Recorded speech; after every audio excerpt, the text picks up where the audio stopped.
What's going on, everybody? Welcome back to another episode of Gaming with the Bros Cast, episode 258. Nick, as you tweeted earlier, we're in the end game, baby. We are finally here the week that Switch 2 is getting, I don't know, more information, whatever you want to call it. The big blowout. So we are 2 days away from that. We're both extremely excited. We'll give our predictions here in a little bit. And we're also going to talk about the Switch 1 Direct, which we, it was rumored last week and it kind of came and went.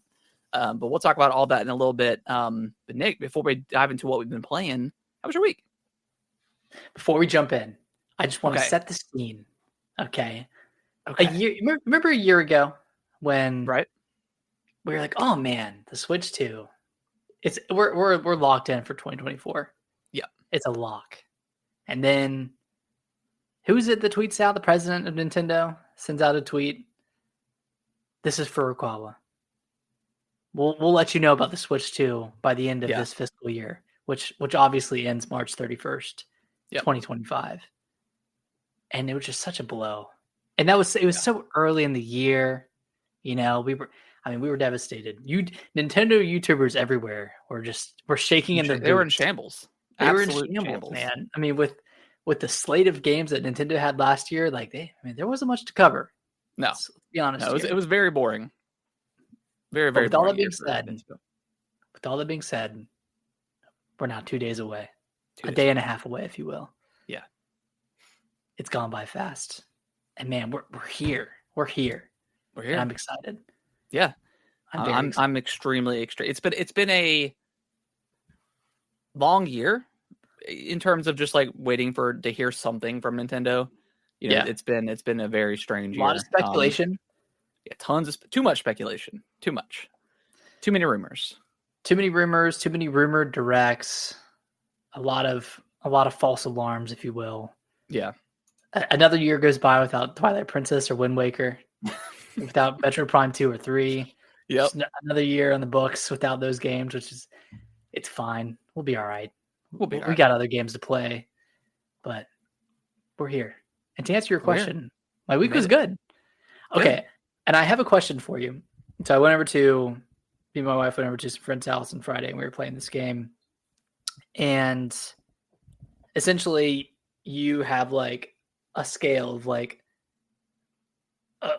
one word and then like the polar opposite of that word. And your scale has, I'm trying to find the best way to explain this, but you have like an arrow that's like at this point on the scale, it's like halfway, or it's like 3/4 of the way, or 1/3 of the way between. And the example here is very dry to very wet. And I basically had to explain something that was in between very dry and wet. It was like in this area. And my example was a bath towel that had been used like 5 hours ago. Okay, that's a solid. Yeah, I mean, I feel like that's pretty solid. But people guess it's damp. It's damp, but it's not like soaking wet, but it's not dry either. Right. And my intention was like, okay, that's like pretty dry. Everyone guessed past the middle on the other side, so that it was still wet, closer to very wet. Okay. And then it got me thinking. There's a spectrum to wetness. Yeah. But is there a spectrum to dryness? Like if something's dry, it's just dry. It's just dry. And if it's a little wet, it's a little wet. I mean, something could be very very wet, but it's not dry. Yeah. You know what I'm saying? Well, then there's the age-old question. If you are just submerged in water, are you wet? Or are you just become water? You're not wet until you get out of the water, right?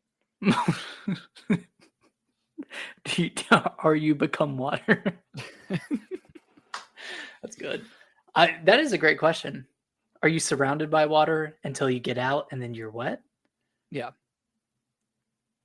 Yeah, if anyone knows something that's in between very dry and wet, that's actually a good example. Please let me know, because I was racking my brain about it. I mean, I think the towel thing is but it's still wet. You know what I'm saying? Like it's still a little moist, which would put it past the middle towards the like here's the spectrum. I don't know. When I describe something that's wet, I feel like you can take it and whatever the object is, wring it out, and water's going to drip. With a towel that's been used 3 hours ago, you can still feel the wetness, but you can't wring water out. So to me, that's it's just damp. So it's still a little wet, though. I feel like damp's just another word for a little wet. But see, I would describe wet as like soaking wet. Like wet is a term I would use that I put my foot in some water, I take it out, I'm soaking wet. I wouldn't say, I wouldn't walk up and grab it like someone's towel and say, "Oh, this is wet." I would just say, "Oh, this is damp." Okay, if you were to open up a laundry machine, yeah, and it wasn't completely dry, the clothes, would you I say, would say this is still a little wet, or would you say, this isn't completely dry? You'd say I would say it's damp. Yeah. Okay. Because again, you can't wring it out. There's no like water coming out. Maybe I should have used the word damp as an example, but yeah, because I think dry, and then the very opposite of dry is wet, and then you have, levels of dampness in between.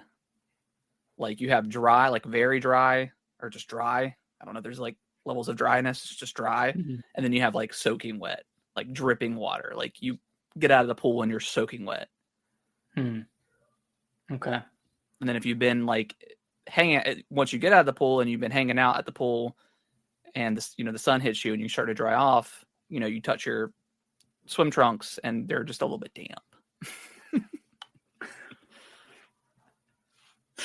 Sorry to derail us so much. Dry, damp, wet. Maybe I'm completely wrong. Maybe that's not the answer, but yeah, I stay wet, but alas, here we are. But my week was good. Is cereal considered a soup?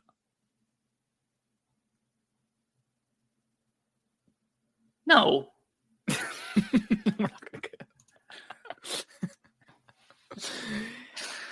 Anyways, also did a beer trolley, a trolley pub.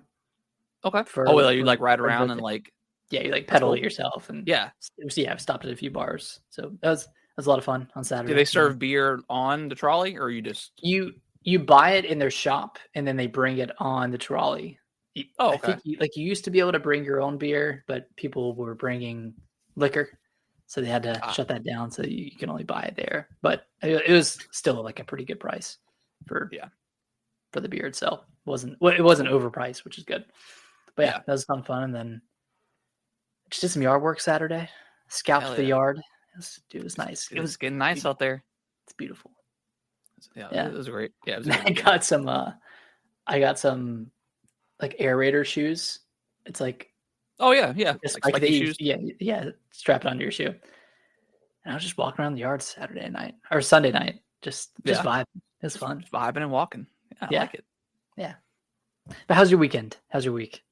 It was good. It was a good week. Kellen got sick. He got sick on Friday.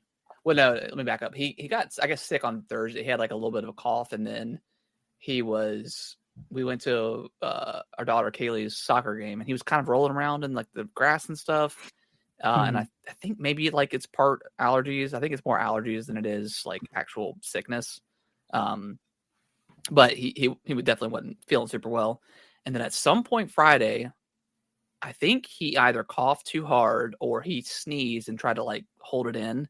And he popped a blood vessel in his eye, which we didn't like. I've never popped a blood vessel, and he was just sitting there eating like lunch or whatever. And I looked and I was like, "Oh my god, like babe, come over here." And she was like, "Oh, it's just a blood vessel, whatever." So it hadn't gotten any worse. And I did read that it gets a little bit worse before it starts to like heal and like your body, like your eye absorbs like the blood back into your body, whatever. But still like a little bit like. Did it hurt? Like, was he? No, he didn't even notice. Oh, wow. He started like tearing up a little bit after he went to the bathroom and looked, because he just got a big old bloody eye. Scared, yeah. But it was like right on like the outside of like the cornea, So didn't like impact his vision or anything like that, which is good. That's good. Okay. Ugh, scary though. Yeah, a little scary. And like I said, I've never done that personally. So, and then I noticed like after he did that, he like I was like, don't hold your sneezes. Like just let it rip. Yeah, just let him out. Yeah, and then Saturday we went we went to like this little local Mexican store that we've been going to here recently. Like a Mexican grocery store. Made some tacos, made some chicken legs. Did some kebabs on the grill on Saturday. Nice. Had a couple of our other friends come over. Just hung out, played some Uno, talked about anime. It was a good time. Dude, good stuff. That sounds wonderful. Have you seen Solo Leveling yet? Have you finished that yet? No, I need to. God, man. I'm hearing it's a goat. Speak. Hearing it's one of the best. Did you ever finish Attack on Titan? Yeah. Finished that. Did you? I did. Yes. Okay. I did. Yeah. It was a great final episode. Yeah. So yeah, good weekend. Just and then I opened up a little eBay store. I've been selling a bunch of Pokemon cards. Oh. Have you sold any of the graded ones? No, I do have a couple of them listed. Okay. So I'm gonna see what happens with those, and I think I'm going to try, if not this week, next week for sure. I'm gonna do a yard sale, but I'm also gonna do like kind of like a little pop up Pokemon yard sale kind of thing. Because me and Kellen right now we're going through like the original 4 sets, and we're gonna try to complete them because we've got most of them like done. We've got so many cards, so all the excess ones I'm just gonna sell. Just so we can get them out of the house. And then do you remember a few years ago when we were going through Dad's closet and we found all those baseball cards? Did you take some of those? Yeah, I have a box of like 1,000. Okay. So if you want them. No. Like I pulled them out and I was just kind of looking through them. I'm going to take them up to a local card shop and just see if they're worth anything. I think the ones that you have might have been some of the more expensive ones. Okay. Yeah, I'll need to take a look. I've been meaning to do something with them, but it's there's a lot and I know nothing about them. So yeah, there's this card store that we found a couple of weeks ago that we've been through once or twice since then. I took Kellen there once after, but he does a lot of like sports cards too. So I'm just gonna take it up and say, hey, you can hold on to them, go through them if there's anything like you think that's valuable, or offer me a price, whatever, because they've just been kind of sitting. So yeah, nice. Well, let me know if you get any successes with the eBay store. Oh, I've already sold like 8 cards. I've probably sold probably like $200 worth of cards now. Damn. Yeah, that's pretty good. Yeah, and people are pretty fair. Like, because I'll go. There's a website called like Price Charting, where it shows you like, you know what it is. So I just go and buy like the ungraded because most of the cards are ungraded, and then just kind of listing them as is. And then some people just straight up buy them, and then some people do like if it's a reasonable counter offer, like $5 or 10, I'll bite. But I think I listed one card for like 100, which is it's like a first edition German Alakazam, and he like cut the price in half. I'm like, I'm gonna wait, just see what happens. Yeah. Hold on to that one a little bit. Yeah. So it's been a lot of fun. It's been a lot of Pokemon here in the last like month or so. Sounds like it. Yeah. The new set came out Friday, which I did manage to get 1 pack, which was cool. But yeah, a lot of Pokemon. But it's been fun. Nice. It's been fun. But yeah, Nick, let's talk. I still haven't played a ton of Xenoblade, by the way. I've probably put 5 hours in, 5.5 hours. No, and I haven't done story wise, for context, I met like the aliens for the first time. Okay, so you're in chapter 3. Yeah, and I've passed that. Gotcha. And then after that, like the game really opened up. Yeah, and I just started going directions, like clearing up some of the grids where I could. Some I couldn't, but yeah, this game's fun, man. It's fun just running around, vibing. It's a great podcast game, man. It's a super super perfect podcast game. Really rewarding exploration. I think last week I had gotten the Skell, and I was like a little bit underwhelmed with how powerful the Skell was because it wasn't stacking up against like my powers outside of the Skell. Right. And now at this point, I mean, I'm like 40 hours in. I got the flying Skells now. Like I'm flying all over the world. I'm beefed up. Like it's a freaking good time on these Skells, man. It is a huge, like it is such a blast just flying around. It looks good from the clips that I've seen that you've posted on TikTok and X or whatever. Looks. I guess I didn't realize that your other party members also got Skells, and then you could just like. Yeah, you can buy Skells for your party members too. So it gets expensive, and your Skells, which are like the giant mechs that you operate, they run on Maranium, so they run on fuel. And there's a fuel system. There's a fuel system, so you can run that. Like if you're flying around, you'll your fuel will decrease, and then every attack that you do uses a certain amount of fuel, which can it'll recharge over time. But if you're doing a lot of fights back to back to back, you're gonna deplete your fuel pretty fast, and you have to go back to your base and refuel there. So that can get pretty expensive. So like building out your probes throughout Frontier Nav, like getting your my uranium mining, like getting all of that figured out and making you a lot of uranium every 30 minutes is super useful early on, because then you can kind of be stacked from both a money perspective and from a I think it's called uranium perspective. So I said this last week, but there's a ton of mechanics in this game, and I feel like I'm barely scratching the surface, but having such a blast playing this game. Yeah. I can't get enough of it. Yeah, it's really good from what I've played so far. I like it a lot. I've been. So I talked about it like a few weeks ago. I've still having a little bit of sleep issues. I did get prescribed like a sleep aid, which I take, and it's helped tremendously. But once I take it, I have like 30 minutes before I'm out. The countdown is on. Yeah. So, I try to play that's when I'm playing like my Portal or like the Switch. I'll play in bed, and I just haven't been able to do that here recently, which is why I haven't played as much games, because I mean, generally, after Kellen goes to bed, then I'll come downstairs and play some games. But I've just been trying to, just drink less caffeine during the day, and just going to bed, a lot earlier, just to help with that. And it has been, but it's also like my video game time has also gone down a lot. So it's like, it kind of stinks, but I feel like when I was playing through Metaphor on the Portal, that was happening a lot, where I was like falling asleep while playing, because like there's like those long cutscenes, you're just kind of clicking through them, and then it's turn based too. So like even if you're nodding off, it's not like you're putting yourself in jeopardy or anything.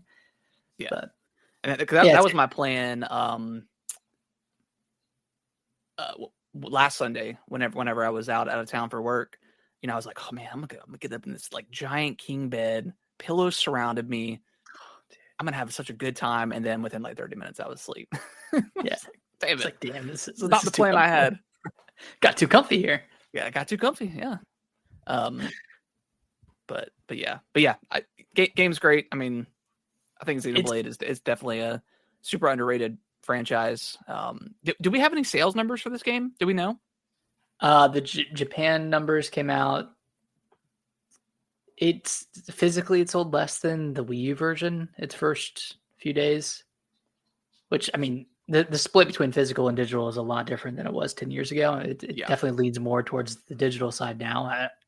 I'm not exactly sure about how Japan is, but I hope it cracks 1 million. I'm not sure if it will. It's just one of those things. It's so close to the Switch 2 at this point. I'm hoping it gets some sort of Switch 2 version. I know there's like that secret 60 FPS mode hidden. Yeah, I did hear within about the game files. So maybe it receives like an enhanced edition on the Switch 2 or some sort of upgrade or something. That would be really cool. Hopefully it gives it some more life, because I don't know. I think this game is awesome. it's a lot different than the Xenoblade trilogy because the story is really embedded within the side quests and all of the other It's number missions that you do. one on the US eShop right now. So I think Right, so it that's still pretty is number telling. one? Yeah. Cool, okay. So it's still doing I'm guessing it's doing well in the US then. Yeah. I bet it's over 1 million, I'd imagine. I mean, Hopefully. Gene Park on Twitter alone is like selling this game for everybody. He is, yeah. Showing all the mech stuff. Yeah. Or all the scale stuff. But yeah, this game is very much driven by its side stories and by its side missions. So I like at every opportunity I would advise anyone playing to not try to mainline it and do like the side stuff because there's a lot of cool side missions. You find like a lot of different alien races through the side missions, and you can like bring them into New LA. That's so cool. there's a lot that you can do that you could potentially miss out on if you're just mainlining it. And like with the structure of the game, like it doesn't let you mainline it that much because you have to be a certain level to start one of the main quests. And like there are like some other prerequisites that you have to do occasionally for main missions, like some affinity opening missions. up the map and stuff like that. I saw that was like one of the first ones. You have to get so many percentage in the starting area. So it kind of gates you in that way and forces you to go explore the world, which I think is to its benefit. I know on paper it might sound annoying if you're just wanting to play through the main story, but you're going to get a lot more out of this game if you're doing the random affinity missions and side quests, that kind of stuff. So highly recommend this game. Sweet. I did have this on my list, but Nick, how far are you in Split Fiction?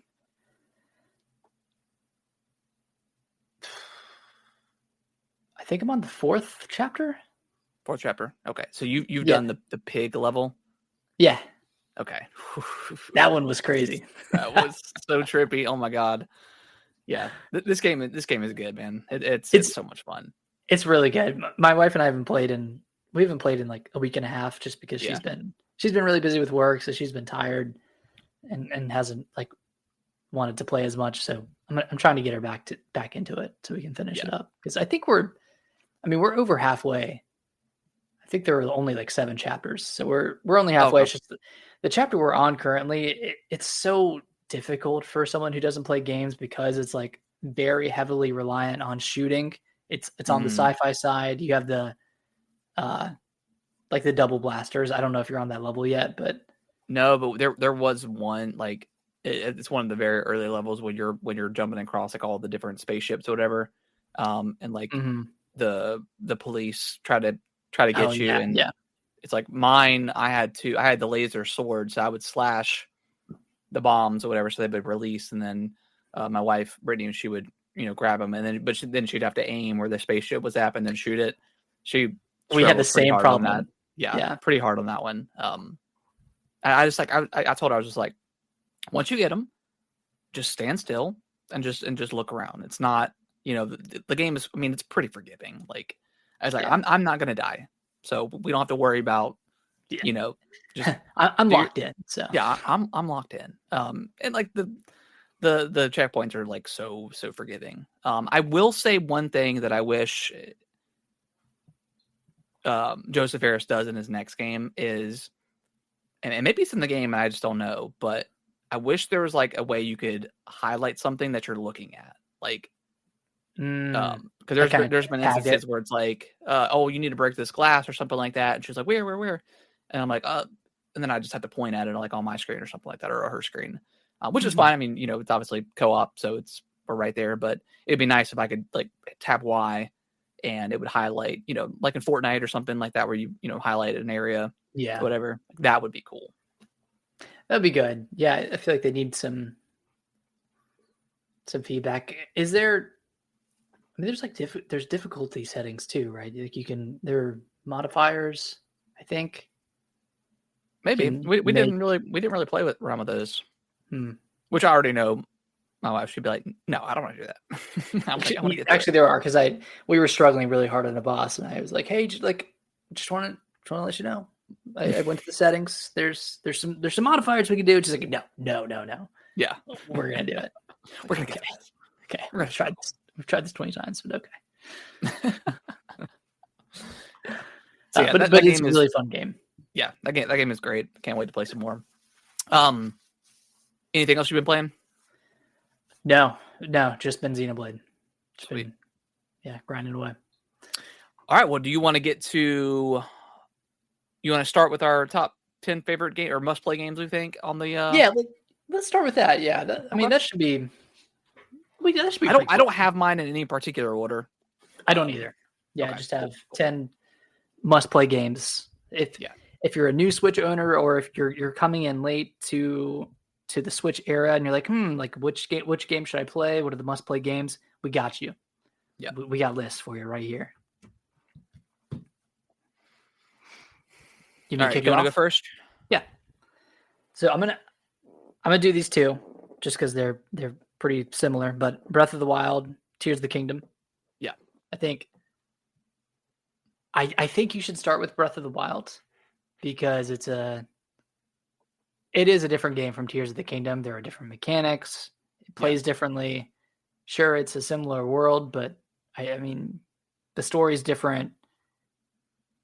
I think there's a lot of value, even though Tears of the Kingdom exists now, and maybe objectively it's the more fun game to play. I still think there's value in playing Breath of the Wild. Yeah, absolutely. I don't know if you had those on your list, but I had Tears. Okay.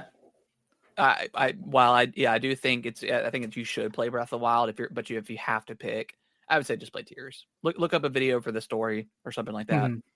And just jump into Tears of the Kingdom. I think it's the better game. I think it's more fun to play. The traversal is just fantastic. All the building mechanics, it's so much fun. And just travel, just exploring in that world in Hyrule is. There's not a lot of games that do it better than this, in my opinion. It's just fun. It's just pure fun. Hell yeah. All right, give me one from your side, Harrison. Okay. I've got this one's probably I don't know if it's gonna be your list or not. I've got Dredge. Oh, nice. Yeah. I love this game. I've played all the DLCs that it has. I think it's the perfect handheld fishing simulator with a twist of the Cthulhu horror elements to it. I mean, there's hundreds and hundreds of fish that you can capture. The upgrades to the boat are super nice when you finally get the net and stuff like that. I think it's one of the best games on the Switch. It's such a good indie game. It's great. Yeah, it's a really great portable game. Really great handheld game. Yeah, it's fantastic. Nice. Okay, my next one is Fire Emblem 3 Houses. Yes. I was between this and Engage, but I think from a story perspective, 3 Houses is absolutely better than Engage. I think Engage, you could argue, has better gameplay, which I would agree with. I still think 3 Houses is a more complete experience. And if you're into something like Harry Potter, where you get sorted into houses, that kind of stuff, you're going to love 3 Houses because you pick a house essentially, and you have, your classmates, you're not classmates, but you have students that are your characters, and you kind of grow with them. And there's a lot of cool story stuff that happens in 3 Houses, and there's a lot of different paths you can take. So there's a ton of content here that I think will be worthwhile to play through. And I didn't even play through all the routes, and maybe it's something I should do someday. But there's a ton of really high quality content. Yeah, that's one game on the Switch that is just I know I should play it, but I don't know. You know what I mean? I know it's such a good game, and you have way more of affinity for Fire Emblem than I do. But yeah, I know it's a fantastic game. Absolutely. All right, I think this one's probably going to be on your list, but Sea of Stars.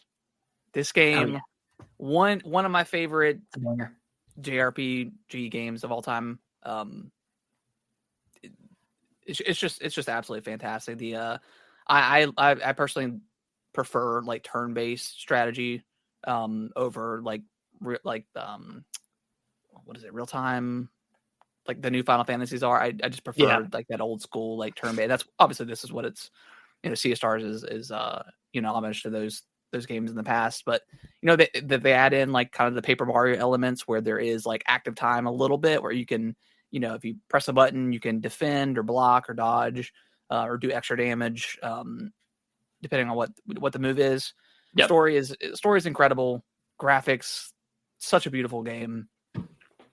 I loved it so much. I played it on Game Pass and then picked up the special edition whenever they released that. It's fantastic. I haven't played on the Switch necessarily. I played a little bit, but it runs great on Switch. Yeah, when I get to it, I know it's going to be fantastic. But nice, yeah. When's that DLC coming? This year, I thought this spring 2025. Yeah, I think so. So I need to get on it. That way, it's ready to go. Yeah, you really do. My next one, Metroid Dread. Yep. This is that's on my list too. It's like the quintessential 2D Metroidvania game. Like it's one of the best of all time. One of the best of all time. It's like almost perfect. I think the only thing that held it back a little bit was the loading times between areas.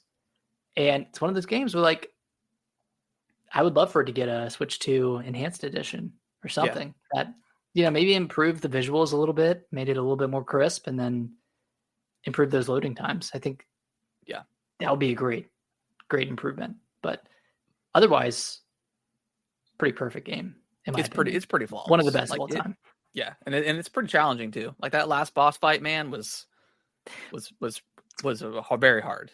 It's one of those things that once you get it, you're almost like the time that you beat it, you almost do it without taking any damage. It's one of those things where like you learn it, and it's fun to learn too. Like that. Yeah, I think that. Man, thinking back, that might be one of my favorite final boss fights because it's one of those ones that you can learn it so well and you can master it, whereas other games don't necessarily have that luxury. Yeah. Nice. I'm gonna say Luigi's Mansion 3. I think this is the best Luigi's Mansion game. I think this is an absolute must play if you own a Switch. It's got the local co-op if you want to play co-op, and I think that's probably the better way to play it. I didn't play it by myself, so I didn't have to like swap to Gooigi. Is it Gooigi? I think it's Gooigi. Yeah. So I don't know how that gameplay works. I don't know if that's a little bit cumbersome having to do that. I don't remember it being cumbersome. Okay, cool. But the co-op was excellent in this game, and it was more in line with like maybe the original Luigi's Mansion. Like 2 was very, you went through like the individual mansions, or it was very level based. So there wasn't like any sort of like fluid exploration like in the original Luigi's Mansion. So I think, but I still think this is definitely my favorite out of the 3. It's a great, and it looks fantastic. Visually one of the best looking games on the Switch. Dude, great game. Great game. Well, I would love a Luigi's Mansion 1 like remake or remaster. Like a full stop remake, yeah. Yeah, or just like remaster it and give us some really crisp graphics. Or they'll just throw it on GameCube NSO. That's probably call it a day. Yeah. I'll take that, whatever. Which one do I want to do next? Okay, this one was kind of a sleeper hit for me. I didn't really expect to like it as much as I did, but Kirby and the Forgotten Land is. I'm not a big Kirby fan, but this is on my list too. Them going into 3D, like kind of treating it like Super Mario Worlds. Is it Super Mario World? Not Super Mario World. Like Super Mario 3D World. Like kind of like treating it like that, except with longer levels. Yeah.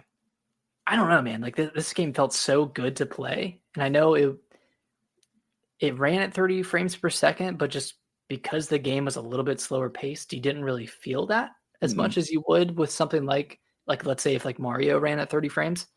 So I don't know. This one surprised me a lot. I really love this game. It has one of the coolest endings to a Nintendo game. It's just such an Very epic epic. ending Very that epic. like is really out of left field. Yeah. Very, very non-Nintendo in how it approaches that ending. So if you haven't played it, I would It's very, totally very recommend much it. like aesthetically, it's not quite the same, but like the level in 3D and Mario Odyssey, where like it's like the Dragon Keep or whatever. It's like, are we about to do like some Yeah. Dark Souls-esque type stuff going on? Obviously not, but like, yeah, it was very, very different, like visuals going on compared to the rest of the game, which was very bright and whatever open. This one's very linear, but very dark. But yeah, Kirby's great. Mm-hmm. What was that? What are we on? 1, 2, 3, 4, 5, 6. So I'm on my 7th. Okay. This one's probably on your list as well. Xenoblade Chronicles 3. Absolutely. Yeah. This game, this was really my first Xenoblade game. I did kind of dabble in one, and then ended up getting Xenoblade Chronicles 3 because you raved. I don't think I got it at first, but you were raving so much about it. I was like, man, I've got to play this game. And it's kind of like X. I haven't I just now, like a few hours in, is when the combat clicked. And that's really what happened with Xenoblade 3 for me. Especially after that video you sent me about like the tutorial on figuring out the overdrive mechanic and stuff like that. But we said it before on the podcast, but chapter 5, once you get to chapter 5, yes, like the story takes a crazy shift, crazy turn, which was already a pretty like intriguing like world. But once you get to chapter 5, it's like, man, like that's where it really starts to like kick in for me. It really pulls you in, tugs at your heartstrings. Like I think I like audibly gasped during a critical moment in chapter 5. So that doesn't happen quite often with video game stories for me. But this one really is something special. I think for me, it's the best of the 3 Xenoblade games. We'll see how X turns out when I finish that one, but I definitely like it better than 1 and 2. And I started with 2, and normally you like the one that you start with, but I think 3 rises above. I think it's 3 is excellent. The combat is so fun. It's clean. That overdrive mechanic is like, it's really awesome once you figure it out. It's just so cool, man. It's a satisfying game to play. Yeah, the soundtrack is incredible. The fact that it didn't win soundtrack of the year that year it got absolutely robbed, man. Oh yeah, my it got snubbed. Yeah, I don't even. Which one did God of War win soundtrack of the year? It was God of War. Sure, I don't remember that soundtrack, but yeah, seriously, like, come on, man, we've heard that a billion times before in other games. I mean, I love God of War, and but yeah. I mean, it was my Xenoblade absolutely got snubbed for soundtrack of the year, and when did that game come out? In 2021 or 22? God of War.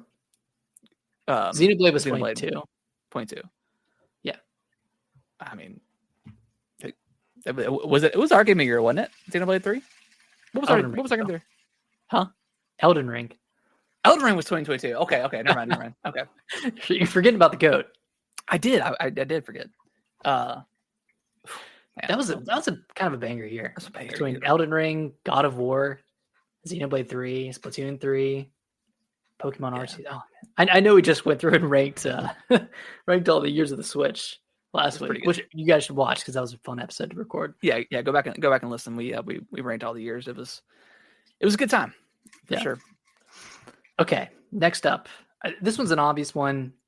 Everyone is gonna think about this game, Mario Odyssey. Yeah, it's the best 3D Mario. Yeah, I didn't put any Marios on this list. I was trying to be a little bit different, but maybe not so much.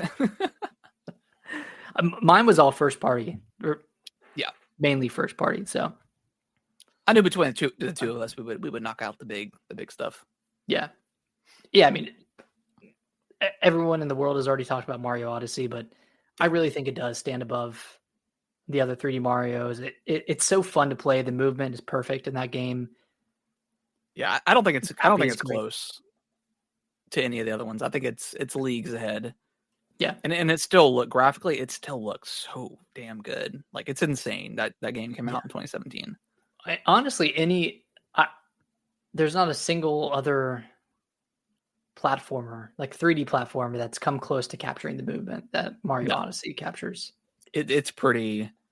I mean, they nailed it. They. I mean, just the insane stuff you can do with a hat and just jumping. Like, yeah, man, what a game! Like the skips. I mean, my son beat it like 3 times. Like he loved this game for good reason too. I mean, yeah.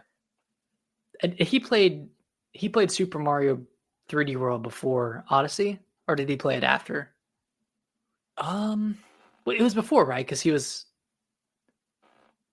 I don't know, because he might have been like that 4. one was easier to play. I think that one might have kicked it off. Like I was playing Bowser's Fury, and that one, the co-op sucks in that game.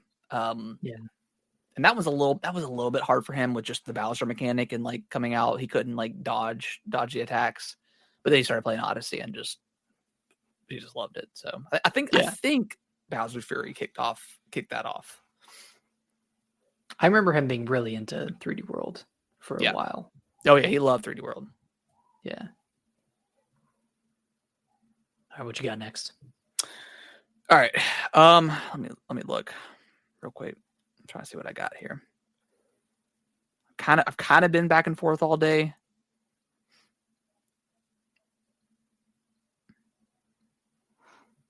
I've got a ton of digital games, and I've got my main games here. Well, I think I'm on number 8.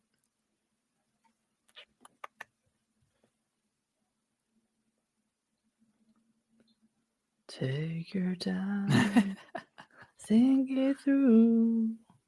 Okay, I've got to sit in here, so I'm gonna go with it. Pikmin 4. I think this is mine too. An incredible Switch game, incredible Pikmin game. I think it's the best Pikmin game. Granted, I haven't played 3, so I don't know what that comparison's like, but this is one of the prettiest games on the Switch, which is crazy. But it's so like the field of view is so close that they can really get a lot of good details. The end game in this game, like surprisingly, is great. This game is just, man, it's Pikmin. If you like Pikmin, you're gonna like Pikmin 4. And having what's the little dog guy's name? Ochi. Having him, just kind of speed up the movement a little bit, and having all the Pikmin be able to jump on his back. Man, such a cool mechanic. I still need to do this in game. Still need to finish it up. It's good. I'll tell you what. You finish up Super Mario Bros. Wonder. Okay. And I'll do the end game. Hey, that's fair. I do need to play that game. I just need to get past the stupid trial, like the whatever levels, the bonus levels or the challenge levels that they have, and just mainline. You could finish this game in like 2 hours. Yeah, I know I can, but this challenge level is really the completionist in you is it's calling. Yeah, Pikmin is. I think it's a must play. Incredible. I think this game is absolutely incredible. Yeah, totally agreed. I think this is my last one because the other ones have been covered. Yeah, Astral Chain. I don't know if you've played Astral Chain, but dude, it's one of those games where like the combat is going to feel really weird at first because you're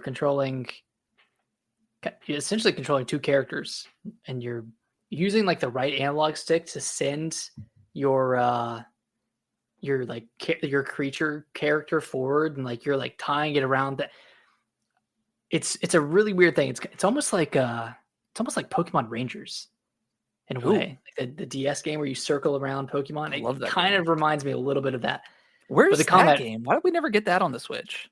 I know. And maybe we'll get it when like DS comes to NSO. But this game's super stylish, super sleek. It's from Platinum Games. They made Bayonetta, so like the combat is naturally just really good. I would recommend this to fans of action games. Like, it's really good. It's a really, really good game. Holds up well. That was your last one? Yeah, I do want to quickly plug Celeste.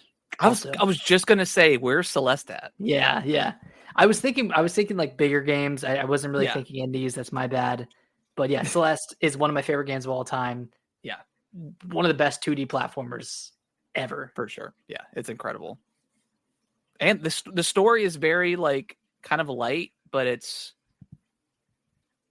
light but heavy. Like, it's heavy. There's not a lot of lore or anything like that. It's just a journey of essentially a girl going climbing a mountain, but it's a lot deeper than it entails. So yeah, that game is incredible.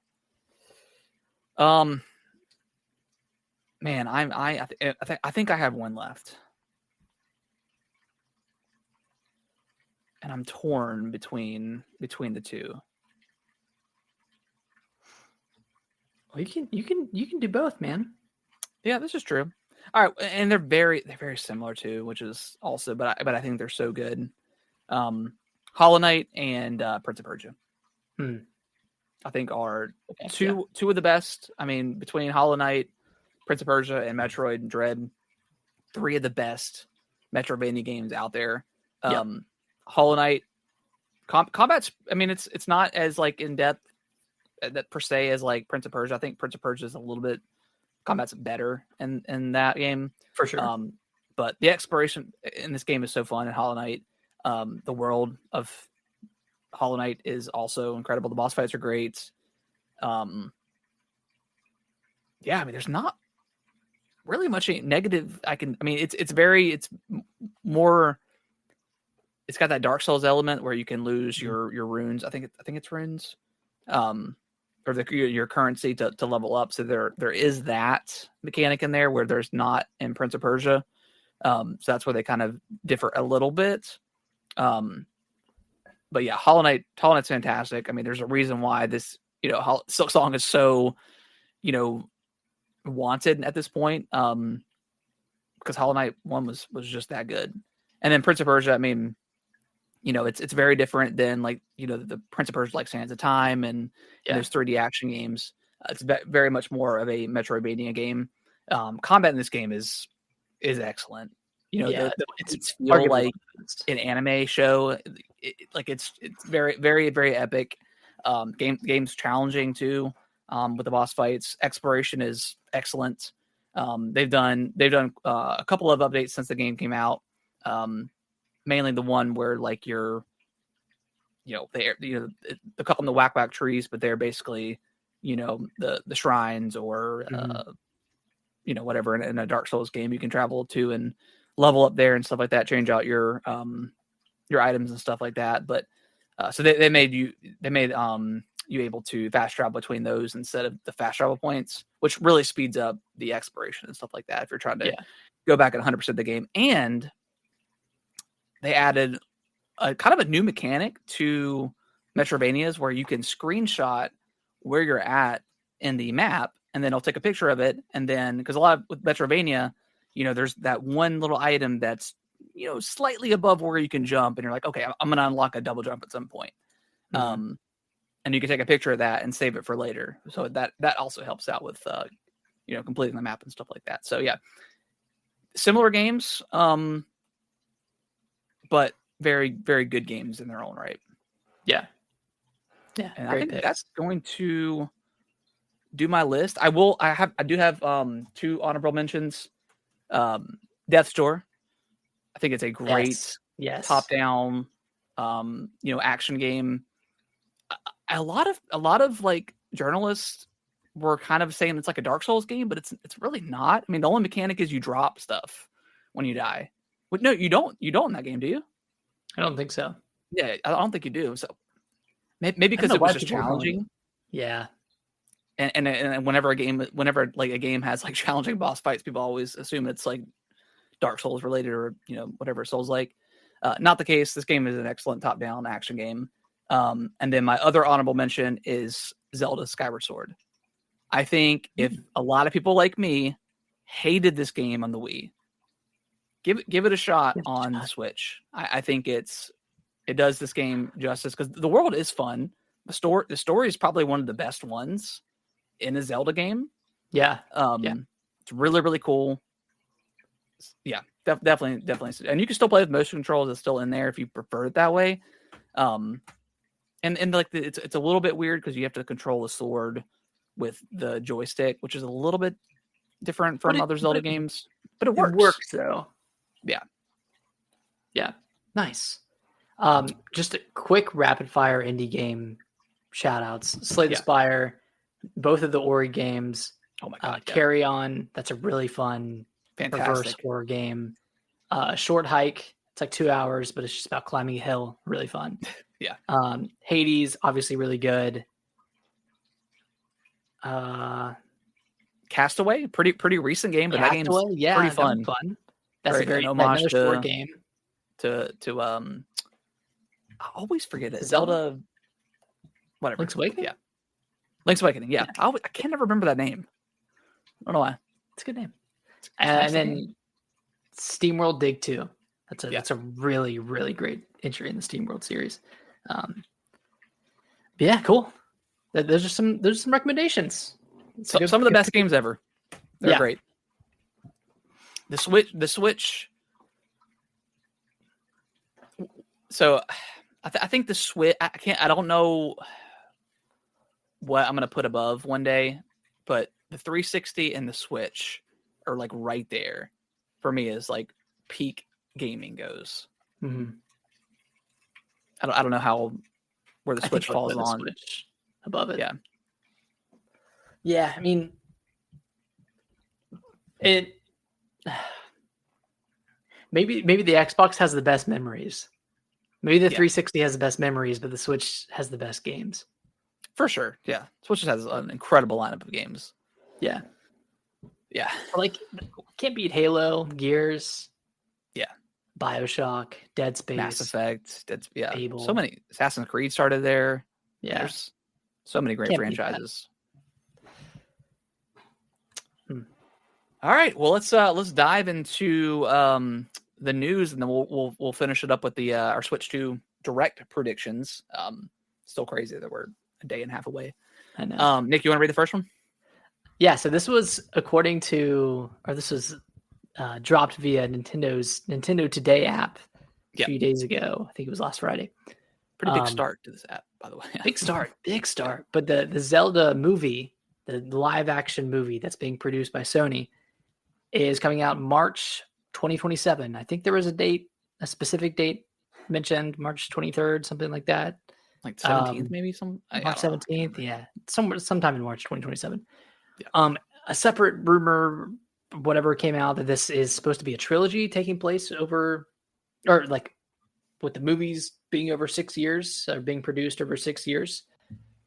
So that's also exciting. And the synopsis of the movie is kind of exactly what any Zelda game is that there's Ganondorf, the opposing force, and Link has to go on a journey to save Hyrule, find the Triforce, do whatever. There was no mention of Zelda in this synopsis. I'm assuming Zelda is going to be heavily involved in the movie, but I don't know. Are you excited for a live action Zelda? And we do know that it's being filmed in New Zealand, which is where it's very Lord of the Rings-esque. I mean, I still stand by Lord of the Rings is like the best trilogy of all time. The only problem is that it's being produced by the guy who has made garbage movies, the Venom movies, Morbius. Not a great track record. Yeah, but we'll see how it goes. What do you think? I'm optimistic and very, very excited. I really, really, really, really, really hope that a majority of the casting is not known actors. Yeah. I know we joked about like Tom Holland. Like I don't need Tom Holland being Link. You know, I don't need The Rock anywhere near this movie. Please, no. Jack Black, God, get him out of here. I'm good. I don't want it to be like a fish out of water situation, like Minecraft. Yeah. Or even like Mario was kind of a fish out of water situation. I think thought Mario was handled pretty. Like I thought Mario was fine. Yeah, this one. You know, I've only ever watched it the one time, so I don't have any other opinions other than watching it in the theaters. But I mean, it was cool. Like I like that a lot. So I mean, it's only up from here as far as their movies go, and I thought they did a good job. But yeah, I mean, this is one of my favorite franchise of all time. So I'm very excited to see what they can do with this. I mean, there's been the long rumored Netflix show that was in production at some point, and inevitably got canceled. I don't know. I just hope they do it right. And I think with Nintendo going to be obviously heavily involved with it, they're going to make sure that it's taken care of. Well, if Link's going to talk in this movie, he has to talk. It'd be weird if he didn't. I don't know. I will say, if the Mario movie is any indication, they're going to get big stars to play in this movie. I think Link. I think Link and Zelda need to be need to be not known actors. They need to be like up and coming actors with some chops. I don't want like a known actor. Yeah.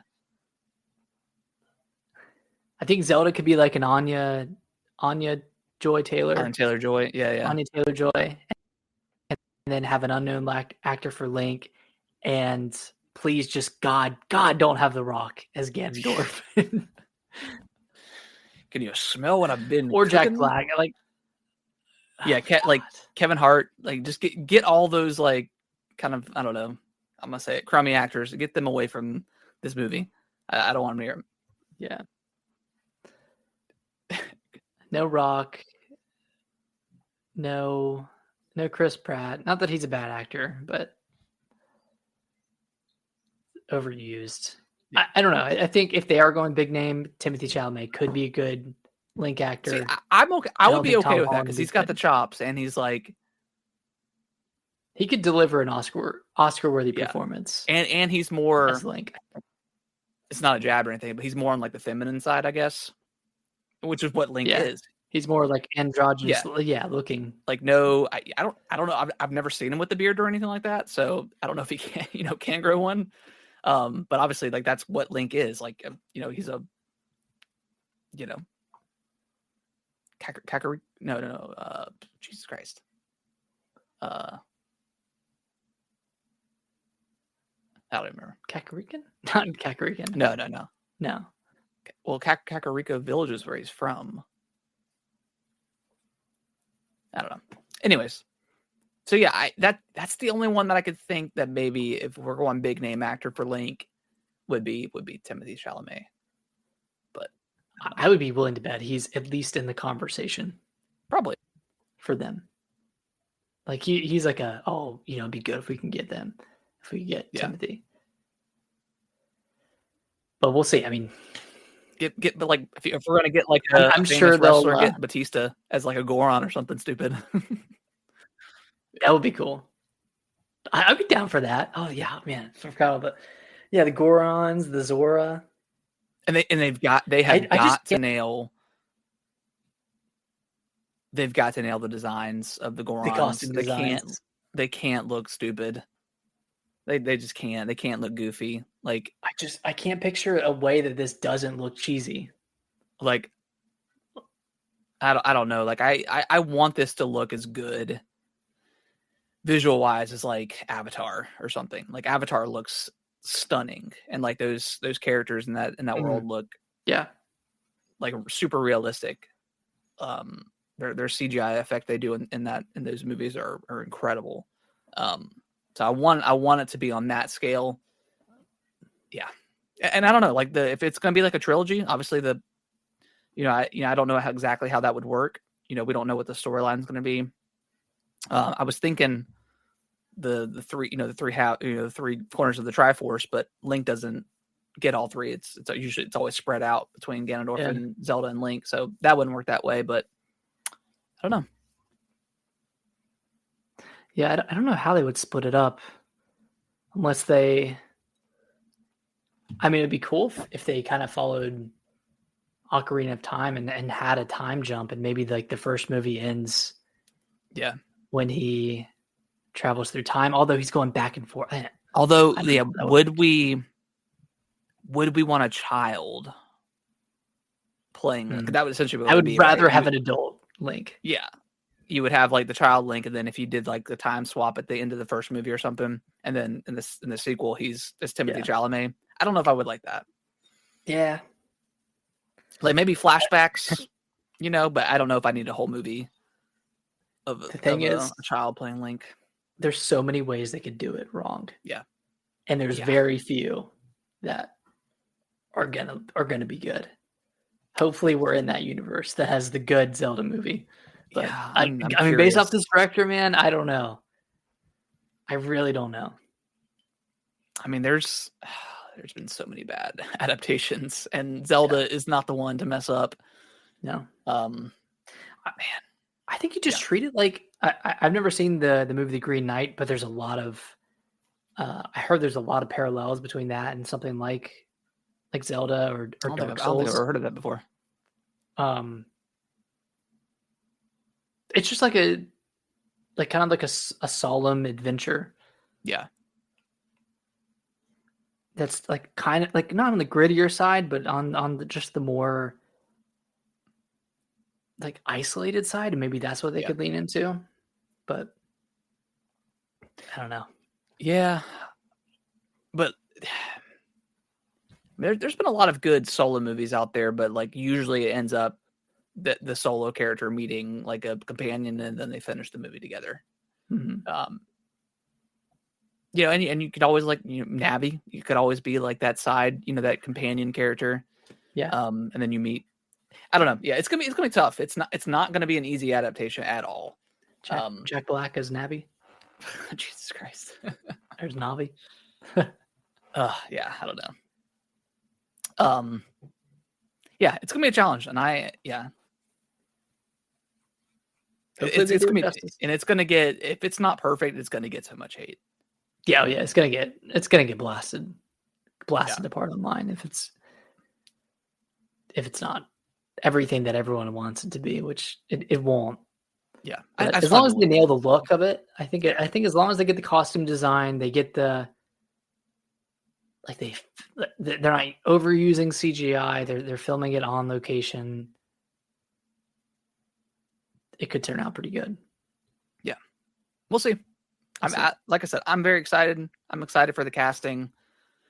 I know when they have that first trailer and they have Zelda's Lullaby or some sort of song, it's going to give me goosebumps. Yeah, thanks a lot, buddy.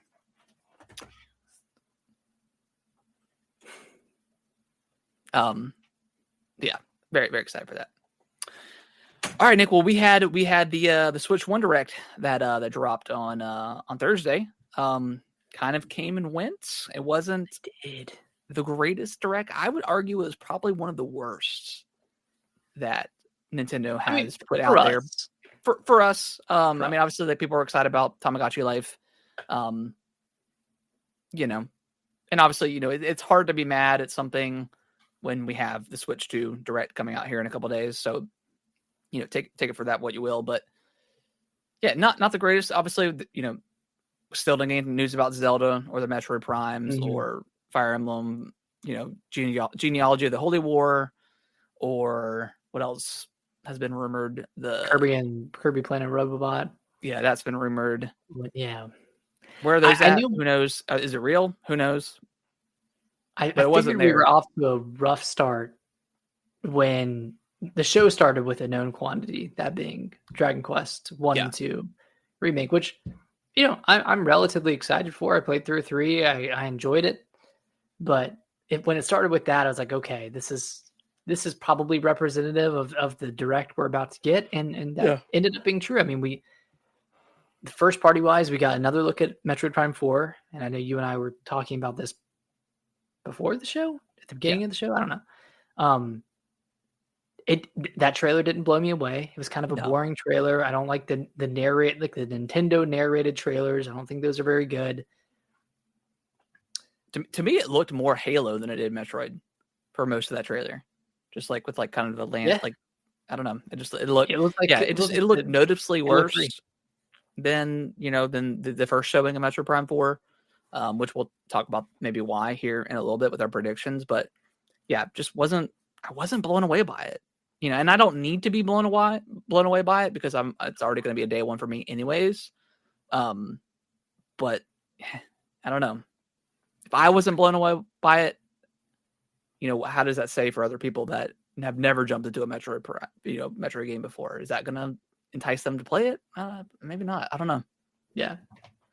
I mean, no, that's a fair point. Like they definitely were not playing to the wider audience with that, and they weren't even playing to the Metroid audience, showing that you can open doors with the new psychic abilities, which you can open doors in every Metroid, so it's not like it's anything groundbreaking, and just it's just a very slow move. Like even the movement within the gameplay itself just looked very slow, which is not, I know that's not representative of the game. So I was kind of disappointed in that. And then first party wise, we got a new Rhythm Heaven coming out next year, which I might pick up. Like I like rhythm games. I liked Rhythm Heaven on the DS. That was interesting. Yeah, interesting enough. And then it ended with Tomodachi Life. First new one in 10 years. People are going absolutely feral over this game. I did not know that it had such a big following. I checked it sold 7 million copies on the 3DS, which is pretty insane. Yeah. So that is a big closer for a lot of people, just not for us, since we were expecting, all the things that you had mentioned earlier, all those remakes and remasters. But to be fair, this is a new game. Sure, it's coming in 2026, but it does mean that Nintendo is down to support the Switch One for at least another year. Hit that 160 which we knew. that they still want to sell. They still want to sell those units. They want to get past PlayStation too. They want to get there, man. Yeah. Like seeing Patapon 1 and 2 was cool. Like PlayStation kind of showing up, with Everybody's Golf as well. That was a PlayStation game. So it just kind of shows that PlayStation is going to be publishing a lot more games on the Switch platform, because games just, we've always said it, games just sell well on Switch, seemingly no matter what franchise it is. They just usually sell over 1 million. Mm-hmm. A lot of best-selling franchises for Nintendo specifically happen on the Switch. Metroid Dread or Metroid, Kirby, Pikmin 4, Luigi's Mansion 3. So yes, I thought it wasn't PlayStation this long to kind of jump in, but I think their strategy has definitely shifted this generation. We talked about that before with their live service kind of failures. They have failures. Their strategy that they had that didn't pan out well for them, but it was fine. It was okay. It was a C or D for me. I would say on the D for me, just because there was, outside of Metroid, there's not really much I wanted to play that looked fun. Yeah, there wasn't anything that caught my interest. Wasn't anything too exciting for me. So yeah, C or D. But again,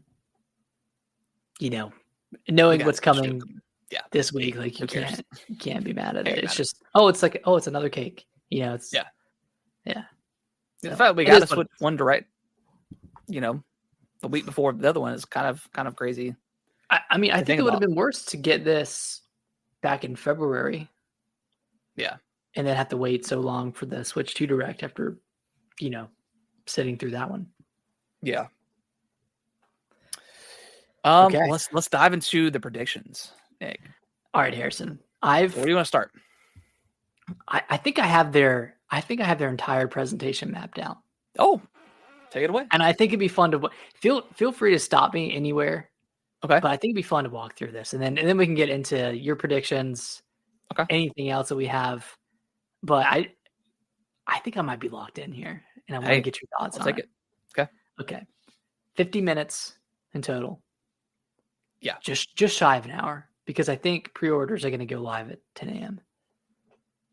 Okay. But we'll see. So it opens up with the full Mario Kart 9 trailer, goes through the bigger maps, 24 racers per race, whatever.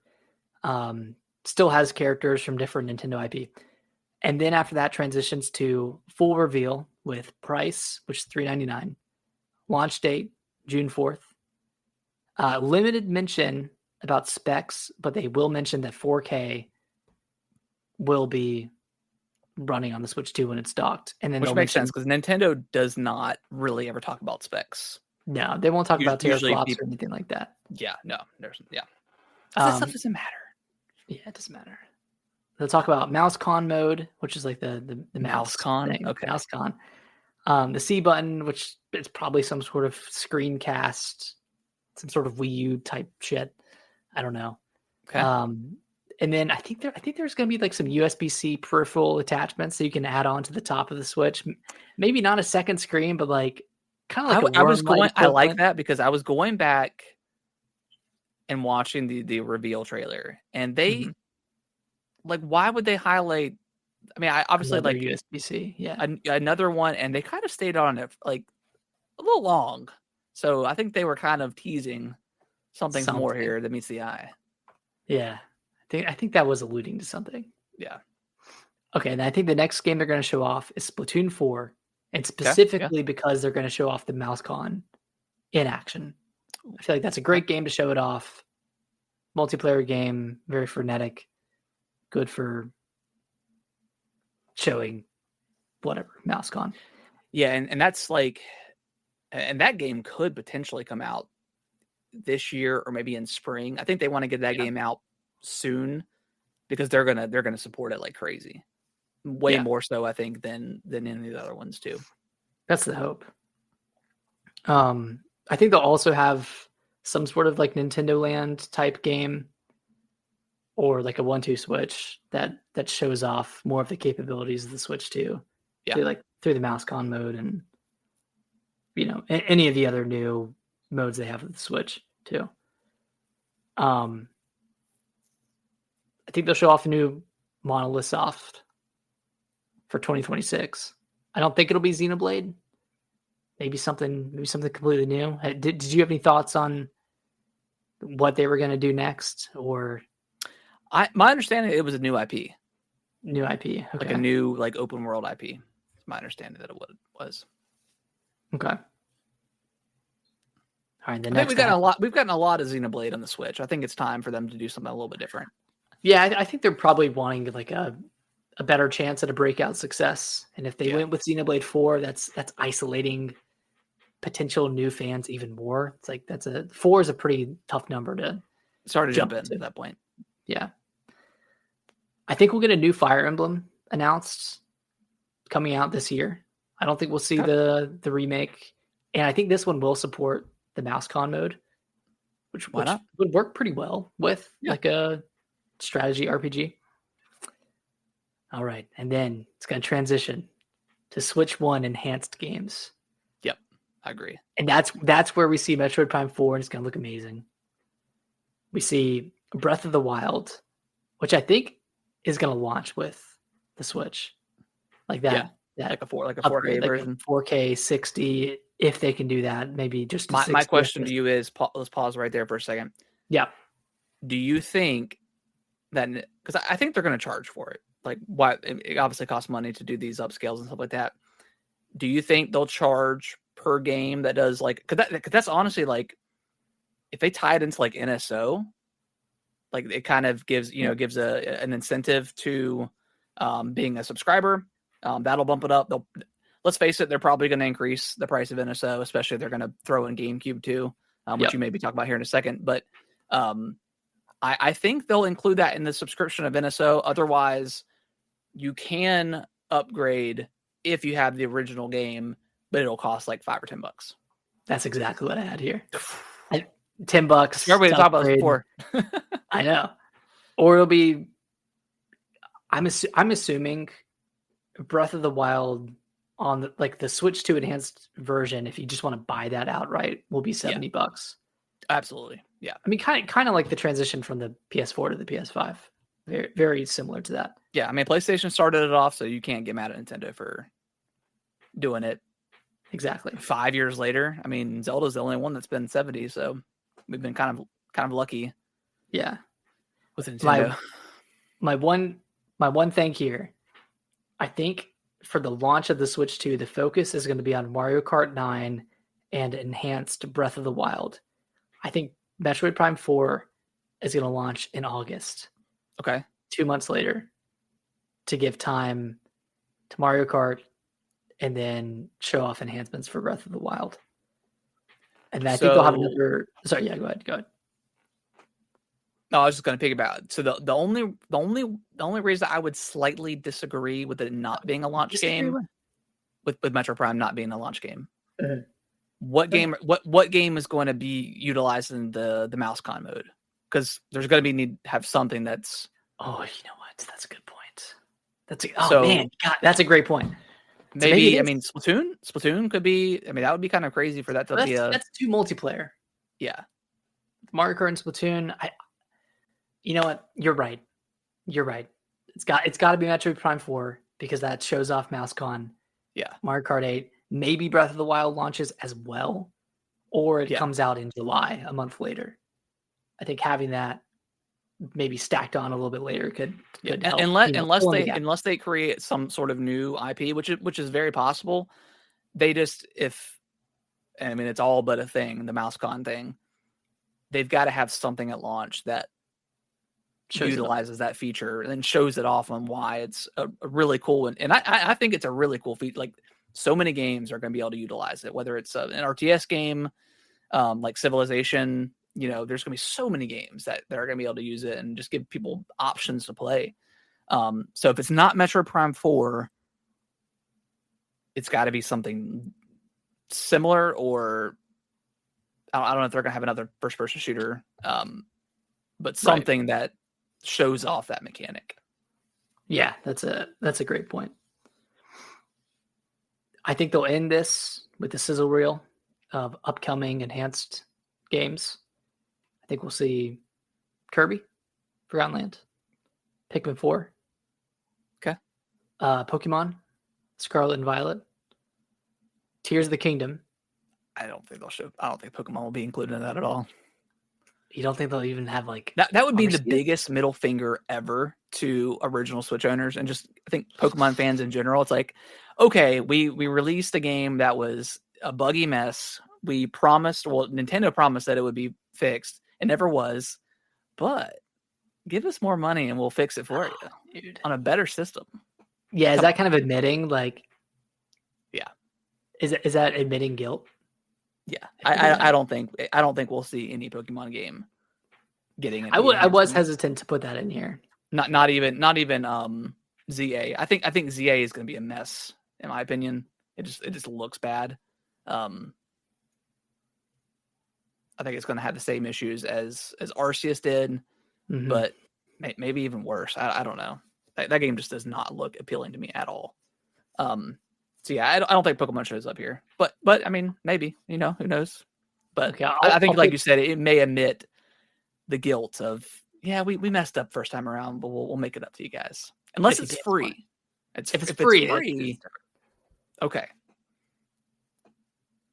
And then lastly, I think they'll show Xenoblade Chronicles X, 60 FPS. Okay. I don't know. I'm hesitant. Like maybe there's some paid versions and maybe there are some free upgrades for the frame rate increases, like with something like Pikmin 4 or Kirby.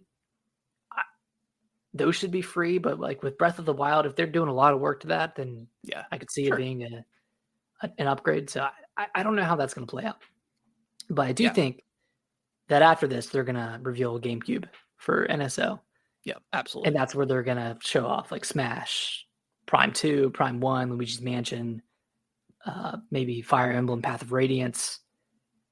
And those, like a batch of GameCube games will be coming day one to Switch 2. Yeah. Exclusive on Switch 2. Do you think they'll be up? Do you think they'll be like up-resed at all? Or do you think they're going to be? I don't think so. No. Okay. No. But they'll have online. Like Smash Melee, you'll be able to play.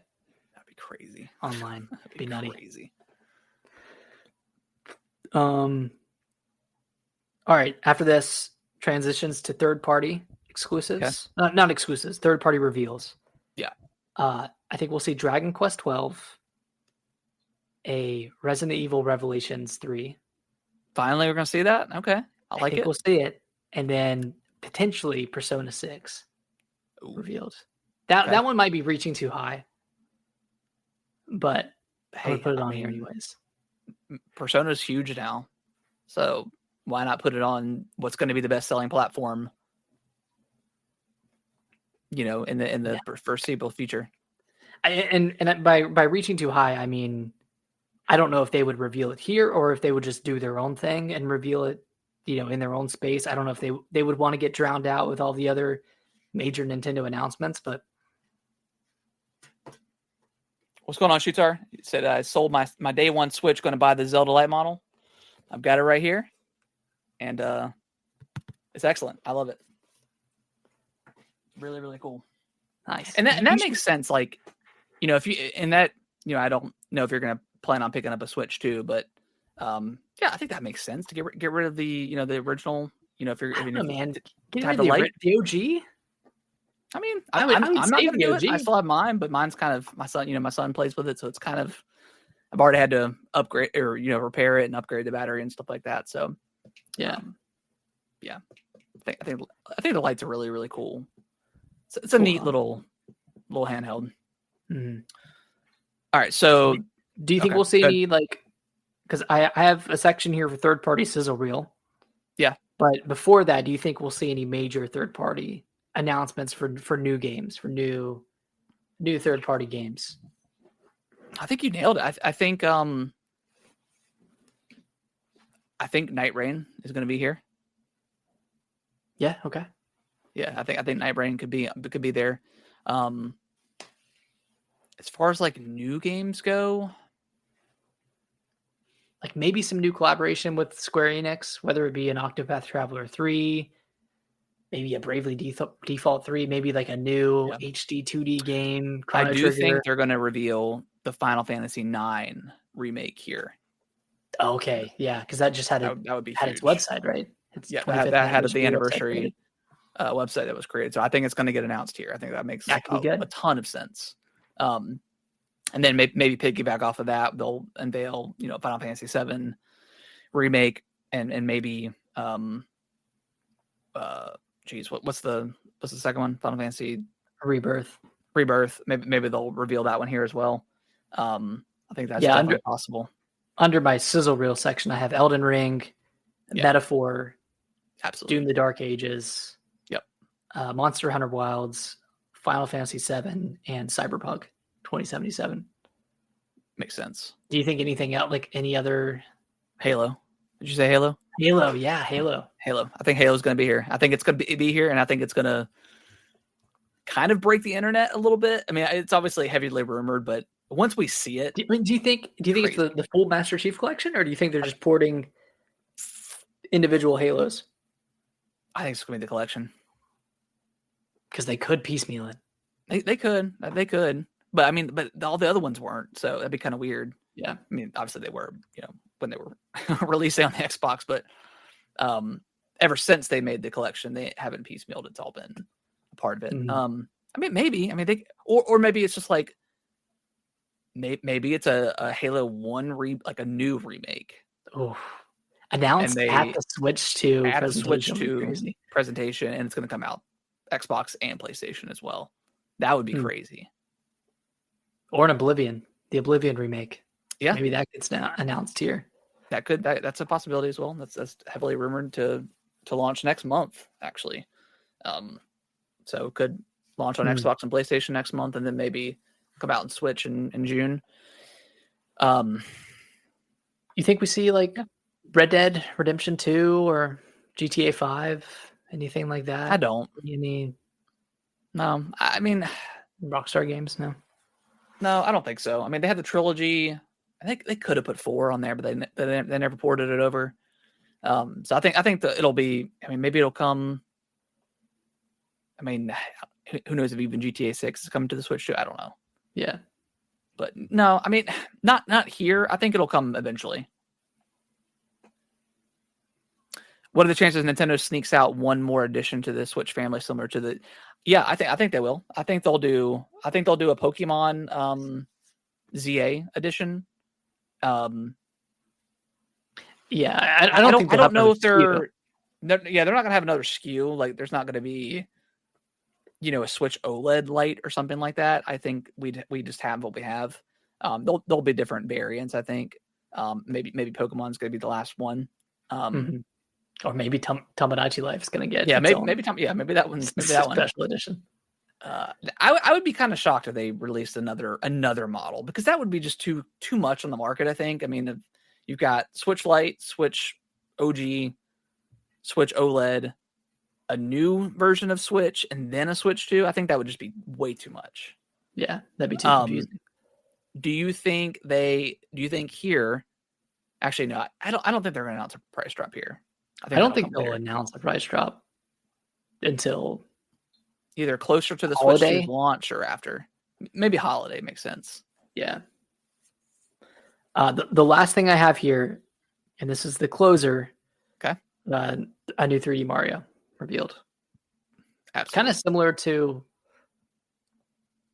Oh no. The Switch 1 presentation ended with Breath of the Wild.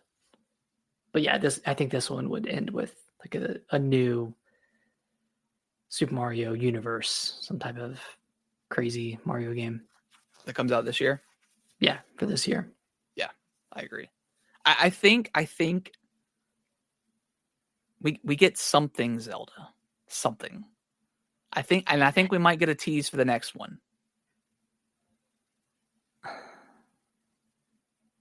Really? Already?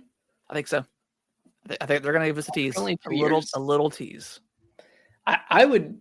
I don't know. I would think we'd get Ocarina of Time remake before we got the next 3D Zelda. Well, I'm saying that we're going to get a tease for the next Zelda, which is going to be years away.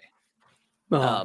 But we were just a little snippet, and I think it's still going to be the Zelda and Link that we know from Tears and Breath of the Wild.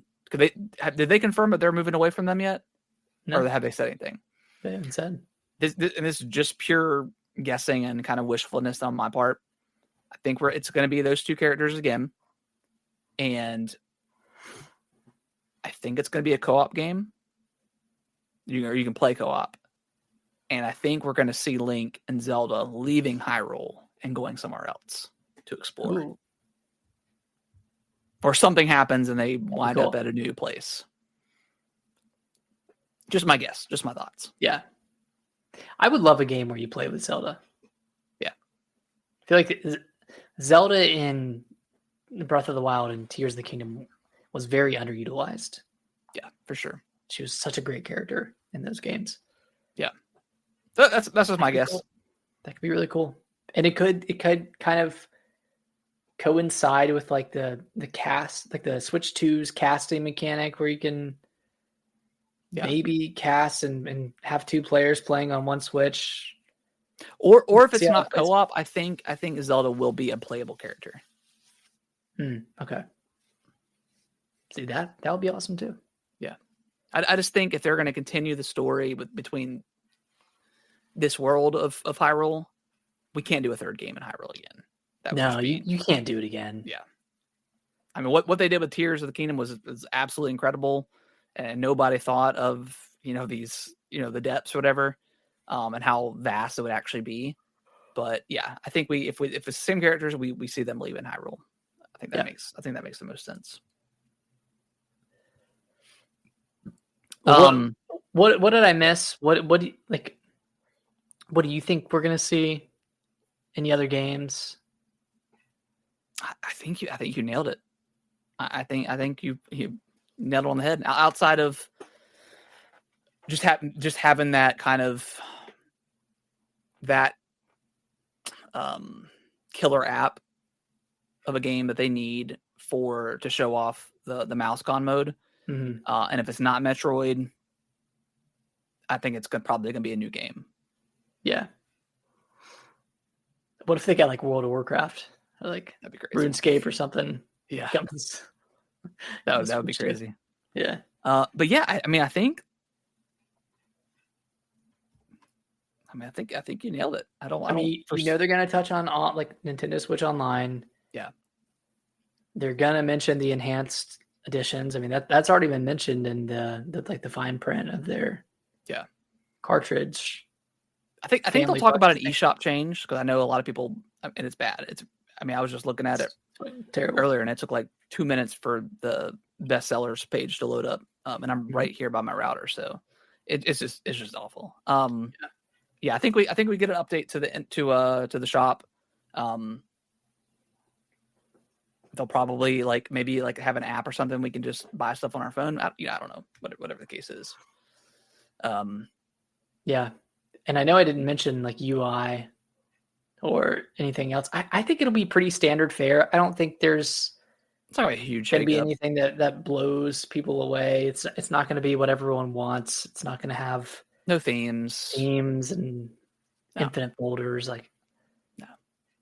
Yeah. I think that's going to, that would soak up too much of the RAM of the Switch 2. And they just want to keep it as clean as possible. Yeah. Because that's what it's about. You mentioned peripherals. We'll definitely get a look at the new Pro controller, whatever that design is. Oh yeah. Any sort of accessories that go along with the Joy-Con and mouse mode, we'll see that. We'll probably see a Nintendo branded mouse pad, something like that. Mm-hmm. That could be part of it. Like when they're selling the collector's editions, they could throw in that as a perk. Colors, you think it's just the standard black with the blue and red? Yeah, I think it's just one for now. I think there will be more colors. And I think there will be more Joy-Cons, but I don't know, with kind of the inverted colors that they have, there's not much of a draw to get the other Joy-Cons because the color is on the inside, really on the side, on the inside. So we'll see how they approach that, because maybe they have different styles of Joy-Cons, different. They sold a lot of Joy-Cons. Yeah. And they probably don't want to give up that revenue stream of selling different colors of Joy-Cons. Maybe they just have. I don't know. Maybe they have GameCube Joy-Cons. Kind of going back to Pokemon, how we're talking about, they would be admitting defeat. Do you think they mention the Hall effect joysticks at all? Nope. Or we'll find out later on if they actually do it. But I don't think they're going to say anything about the joysticks. Because then they'd have to say we recognize there were problems with the original Joy-Cons and we never did anything to fix them really. But on the Switch 2, it's gonna be fully fixed. Yeah, I don't think so. Yeah, they'll probably just show them moving and stuff, and then we'll get a press release right after saying, "Oh, yeah, Hall effect joysticks, blah blah blah." Yeah, Nintendo doesn't talk about specs. They didn't. No. They didn't mention frame rate or resolution when the Switch was revealed. The only thing they went in depth on was the HD Rumble. Yeah. And that wasn't even giving away specs. That was just talking about the functionality of it. So I'm hesitant to even say they'll talk about 4K output, but that is kind of a buzzword. Yeah, I think they'll say 4K. Okay. They'll mention 4K. They won't talk about FPS or anything like that. Absolutely not. But yeah, I think they'll definitely mention 4K. I think they'll mention whether it's probably going to be an LCD screen, which is totally fine. I think they'll mention that. What kind of screen it is. Give us the dimensions of the Switch, the screen size, because they didn't do that with the real trailer. Oh yeah. What do you think's in the box? Do you think it's just same as the Switch? We get the little grip, and then the dock, and then whatever else? I think so. Any pack-in games?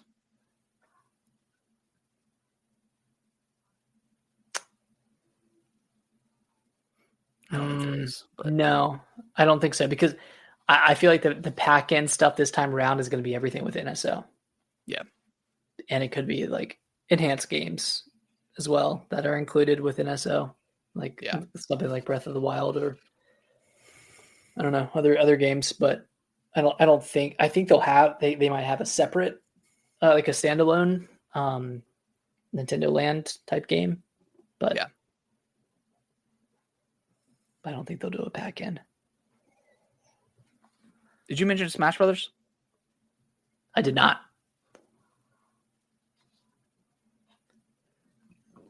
I feel like we'll see Kid Icarus before we see Smash.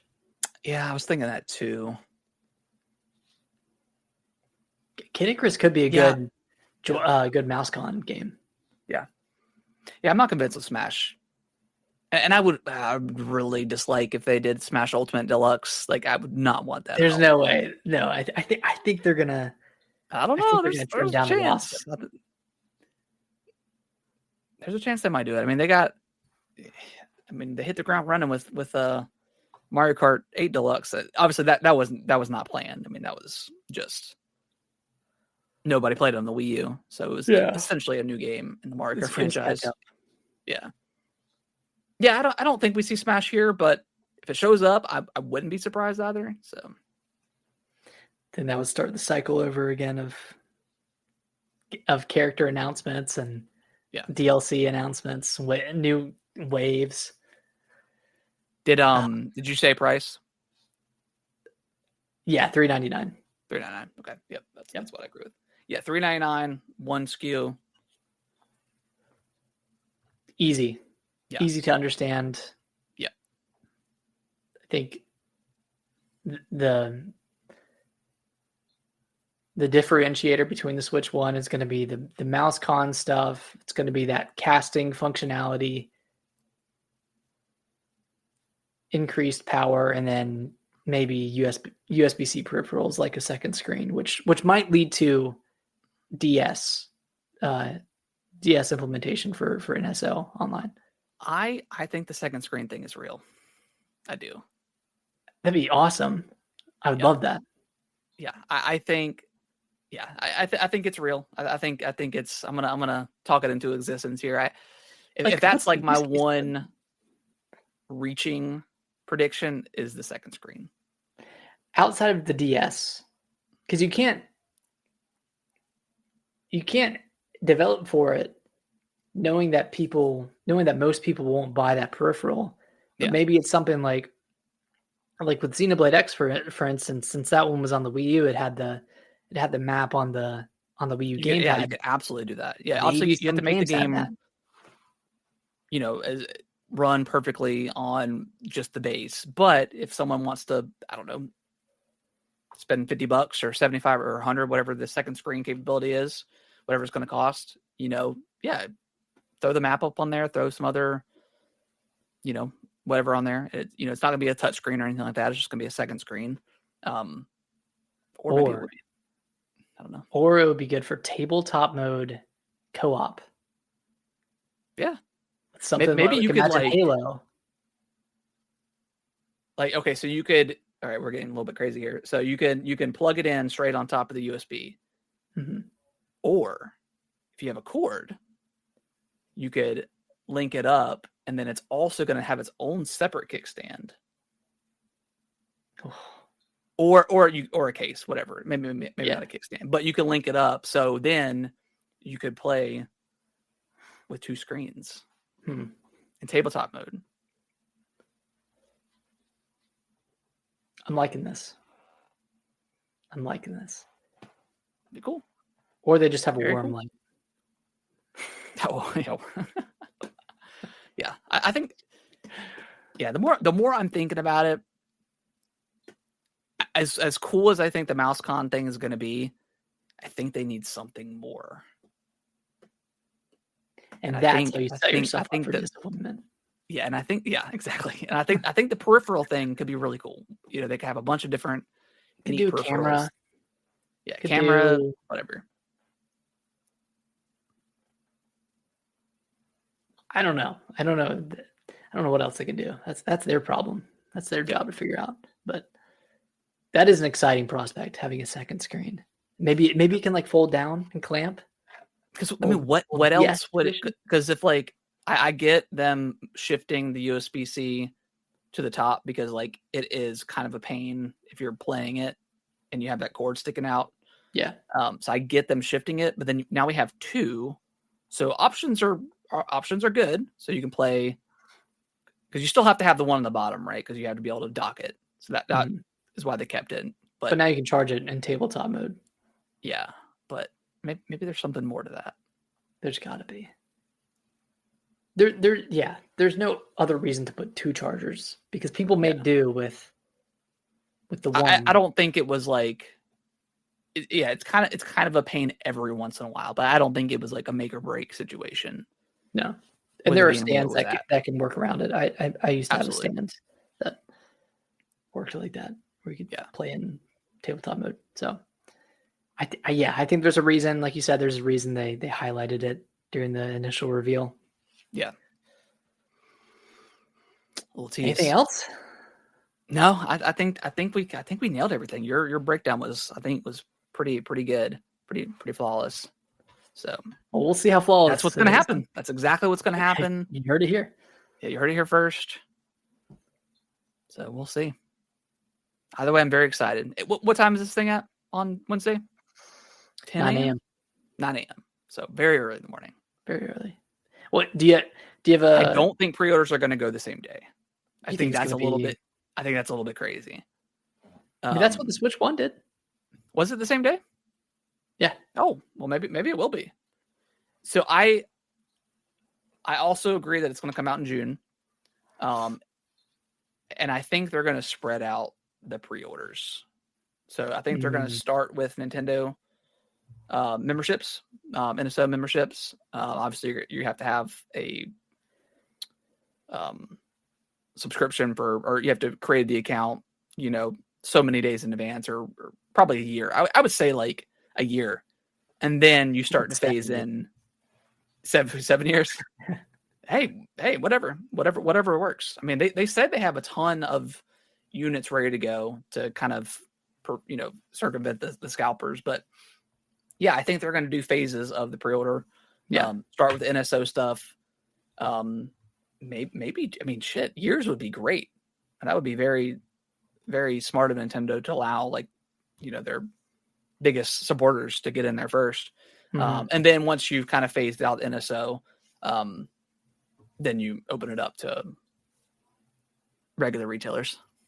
Yeah, I think that's the best way to do it. I don't one per retailer. I think please one per retail. Yeah, one per customer would be. I would love if they. I don't think they can force it, but I would love if they made it to where it was mandatory to be in person to pre-order. Yeah, that would be the way to do it, to prevent scalpers. Easiest way. That's true. All right, but if we can get 2, if you have the ability, just to make sure we're covered, pre-order 2. Oh, of course. If you absolutely. Can. Okay. Yeah, I'll do the same. Yeah, it's good. Wednesday is going to be. I thought about taking the day off, to be honest, just because I know it was going to be absolutely insane. But yeah, it's going to be a good morning. I'm going to wake up, go to the gym, hit chest day, and I might go to Biscuitville. I might get a little biscuit Wednesday morning. Biscuit. Yeah. Hey, let's kickstart your morning. Kickstart the morning, man. It's going to be good. Love it. Love to hear it. All right. Well, I think we gave a lot of predictions. I mean, I know they're pretty common, but I think we got a couple of good ones in there. Yeah.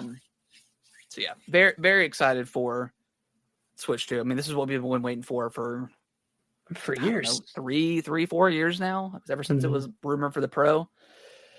Long time coming. It was when they announced the April 2nd Direct. It really felt like it was going to take forever, and it just kind of flew by, which is awesome. And now we're here, and we're in the thick of it. 2 days remain. 2 days remain. Yeah, good stuff. All right. Well, final thoughts before we get out of here. And housekeeping. We will be doing a bonus one on Wednesday that night. Yes. Breaking everything probably down. Same time we do our normal show, 8:45. So yeah, so if you guys want to come hang out and gush over the goodness that is Switch 2, or we're just going to talk about how disappointing it was. God, hopefully it's the former. Yeah, there's no way. So yeah, come join if you want. We'll still upload it like we normally do. We'll just upload it as a bonus show. Yeah, go from there. All right, guys. We'll see you on the other side. We're in the end game. The other side. Bye-bye. Bye-bye.